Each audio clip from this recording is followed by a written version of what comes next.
Good morning, everybody. Hope everybody's Tuesday is off to a wonderful start. Today's little chat is going to be about the limited equipment option, about dumbbells. And well, look at this. I guess if you're listening to this later on in a podcast audio format, you won't get to enjoy this, but this is obviously happening in a video. Now I see on my shirt, there's stains on my shirt. I can tell you exactly what this is from now that I see it for the first time in the camera here. How rude. My little baby. How rude. And didn't she know that I was going to go on camera? She obviously drooled on me or wiped her snotty little nose on my shirt. Unbelievable. Kids these days. What are they going to do? Don't they know what's happening here? So she'll answer for that later. All right. Getting back to what I was going to chat about, the limited equipment option. I wanted to make a video about this. I did one a while ago, but I bet it's been over a year. And this was fresh in my mind because I did the limited equipment option yesterday. Limited equipment option, LEO, stands for, LEO stands for limited equipment option. So if you regularly hear somebody saying, I did the LEO today, that's what they mean. They mean the limited equipment option. They mean they did the dumbbell workout. And we post a dumbbell workout every day on the private track to complement the regular workout of the day, in case you just have dumbbells. And I did it yesterday. Yesterday was the 7x1 clean and jerk. And I just ran into the garage, didn't have a ton of time, hit the limited equipment option, and it just hits different. It just hits different. It hits in a wonderful way. So much so that I was like, it's been a while. I've got to bring this back up to everybody's attention to let them know the world doesn't have to revolve around a barbell. And in an interesting way, you might be better for it, just sprinkling in some dumbbells. So when we put a LEO, a limited equipment option, workout each day on the private track, the gear that we assume that you have is a very minimal amount of gear. Doesn't take up a lot of space, doesn't cost a lot of money, all things considered. You could probably get it for what would cost you one barbell, even without the bumper plates. We assume that you have a good sturdy pull-up bar bolted to the wall that you can ideally kip from, but some people you can't kip from them, and strict pull-ups become your life, and you won't be shortchanged. We assume that you have a pair of dumbbells. In general, a pair of 50-pounders for men and a pair of 35s for women, and the only reason that that's the general assumption is when dumbbells made their first appearance in the CrossFit Games Open. Those were the loadings. That's what most people picked up, but it always goes without saying, if you're fortunate enough to have a variety of dumbbells available and a little lighter or a little heavier work well for you, you're always authorized to make a good decision. But we assume that pair of dumbbells. We assume a pair of gymnastics rings hung from the pull-up bar, because maybe you're in an apartment or whatnot, you can't hang them from the ceiling, so they're low. Assume that you can't even do kipping ring muscle-ups from them. They're hung low from the pull-up bar that are more of what you would assume for just doing dips. And then we assume you have a jump rope. So that's it. Pull-up bar, dumbbells, rings, jump rope. Period, end of story. And with that relatively modest amount of gear, you're not going to achieve just a modest amount of fitness. You're going to achieve a tremendous, high level, almost don't need anything in your life level of fitness. So don't feel shortchanged. Doesn't take up a lot of space, and I bet, inflation now is through the roof in the United States, probably everywhere. But you used to be able to get all that gear, I would say, for right around $300. But I bet these days, let's just call it $400. You could get all of that gear. And truth be told, you could spend $400 just on an empty barbell with no bumper plates, no nothing, no pull-up bar. So you can get everything you need for probably between $300 and $400 and just be set for life. So anyway, so yesterday was the 7x1 clean and jerk. And so the limited equipment option was a mixture of single leg stiff-legged deadlifts. We had some one-arm bent-over dumbbell rows in there. There was overhead pressing with the dumbbells, strict pressing. There was Bulgarian split squats, everybody's favorite enemy. And then some dumbbell clean and jerks to kind of cap it off. my shoulders weren't feeling good in full disclosure, so I didn't do overhead press yesterday with the dumbbells. I did, each time that came around, dumbbell bench press. I was not shortchanged. I get in good weighted pressing. Life was fantastic. And it just hits different, head to toe. Wow, like how I'm feeling right now. I know how I would feel on a traditional barbell day. And don't get me wrong, it's a good wow. It's not a bad wow. I'm not like beat up, but it just feels like I worked my body with some wonderful variance and hit everything a little bit differently. And that's extremely beneficial. I think more people would do themselves justice by doing it every now and then. And everybody, regular humans, life's tough. Most of us have slight imbalances or one side that's a little bit better than the other side, and you might be able to hide it a little bit or compensate a little bit with a barbell. Barbells are fantastic, but the dumbbell will expose it and force you to give that side its due, and that's a really good thing. And I'll throw myself under the bus for this. So I mean, I don't know how long it's been. It's been a long time. It's been over 20 years. I, broke my pelvis, got plates and screws on the right hand side. Have had them forever. So my right hip, my right side of my pelvis is just certainly different than my left.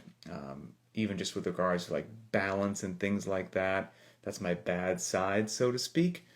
I can stand on my left leg and do like one-legged stuff, like a rock star all day long. Ask me to stand on my right leg and do single leg work, like single leg stiff-legged deadlifts, and all of a sudden it's a profound challenge. But in that profound challenge is also incredible benefit and development, because my central nervous system, just the coordination, accuracy, agility, and balance, those neurological components are just firing like nobody's business when I try to do single leg work on my right side. And that's really good. That's really beneficial. Even though it's frustrating and a struggle, I see it as a wonderful struggle with a big payoff. All of those challenges and struggles and balance issues that I just mentioned, none of them are apparent with a barbell. So it's really cool and really beneficial to grab those dumbbells every now and then, even if you have access to the most beautifully outfitted gym in the world, all the barbells and bumpers and squat racks, and you would never need to touch dumbbells because you've got all the toys, which is awesome. I would still highly recommend that most people choose the limited equipment option at least once a week. I think that would be a great thing to do. Every now and then you want to get a little froggy and do it twice a week. Fantastic. And it can be for any sort of a day. It doesn't just have to be a heavy day. It could be a mixed modality, kind of a classic 2 or 3 round, triplet style workout. We're always going to give a dumbbell option as well. If there's barbell thrusters in there, you're going to be doing dumbbell thrusters. You're not going to be shortchanged with the dumbbell thrusters. Walking lunges, overhead squats, squat snatches, dumbbell deadlifts. I mean, dumbbells are absolutely fantastic. Push press with dumbbells versus the barbell. Life's just going to be great for you. And we'll program a limited equipment option. How to do it on the regular, mixed modality, couplet, triplet, chipper, 2 to 3 round workout, that probably makes a lot of sense to a lot of people. They can wrap their head around that. I think what people struggle with when they hear me say this, they probably think I'm just, blowing smoke, but I'm really not.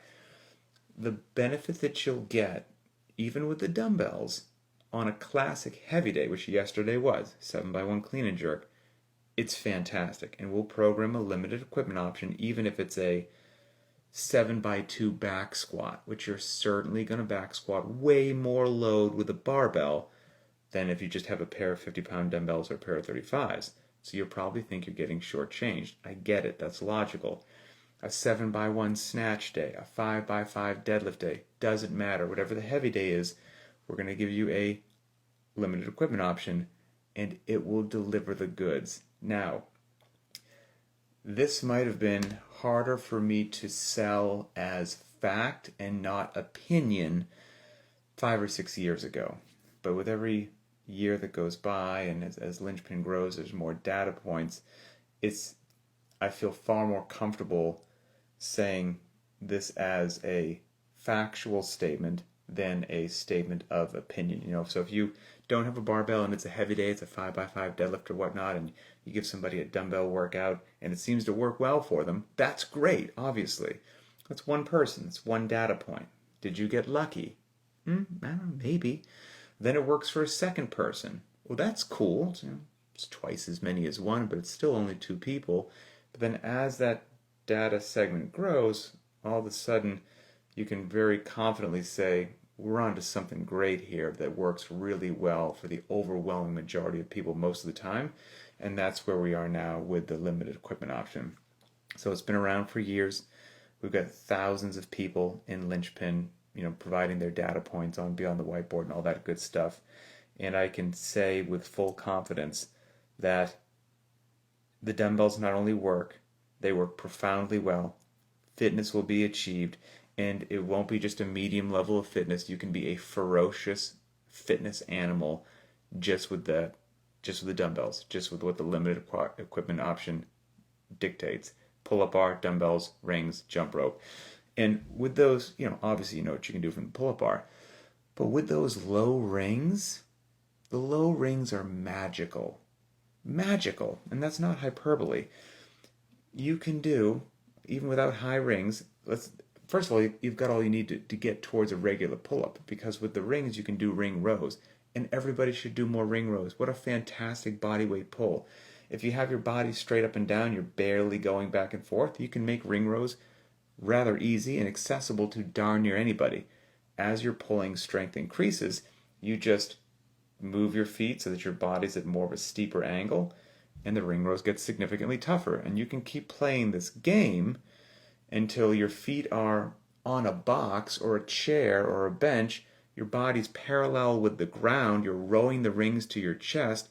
And if you have graduated to that point, I'm here to tell you, you have made ring rows what I would say equal to or more difficult than dead hang strict pull-ups.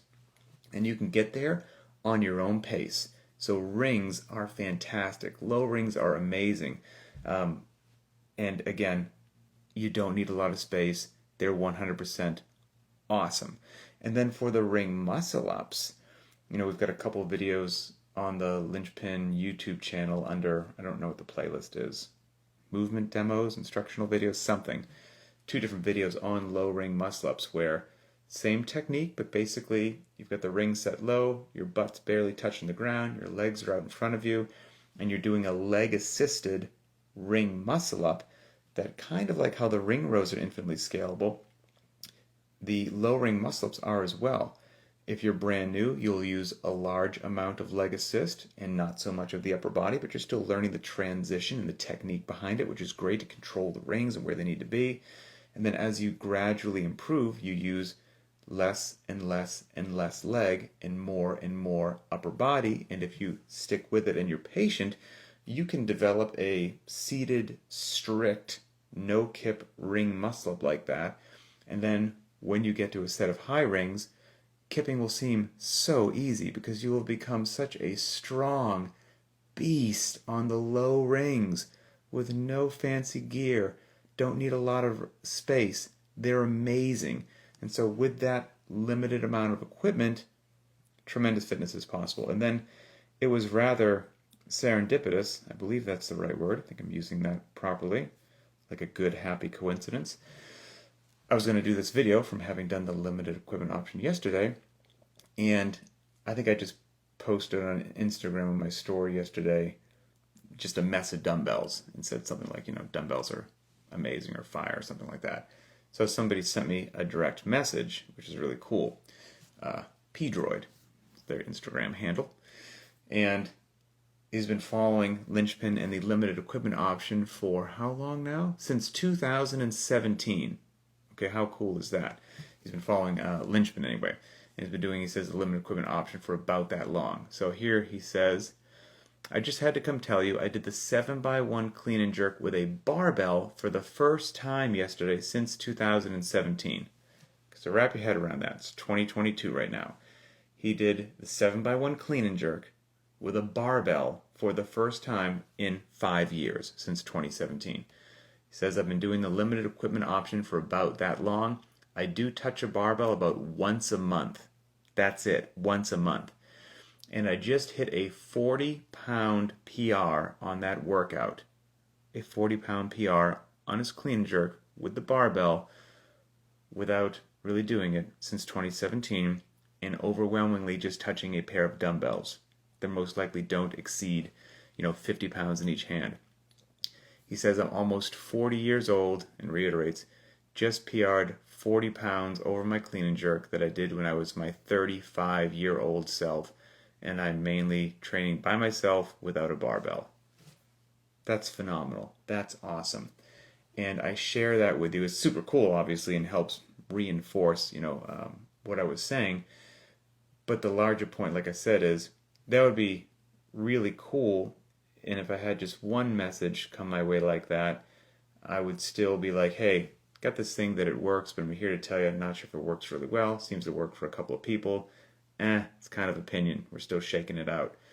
After so many years of doing it, so many data points and so many stories coming my way, it's about as close as I can put into the factual category and feel great saying that, as possible. So, point being, if you don't have a lot of space, you don't have a lot of gear, don't have a lot of a budget, you can get yourself a great sturdy pull-up bar, pair of dumbbells, pair of rings, and a jump rope.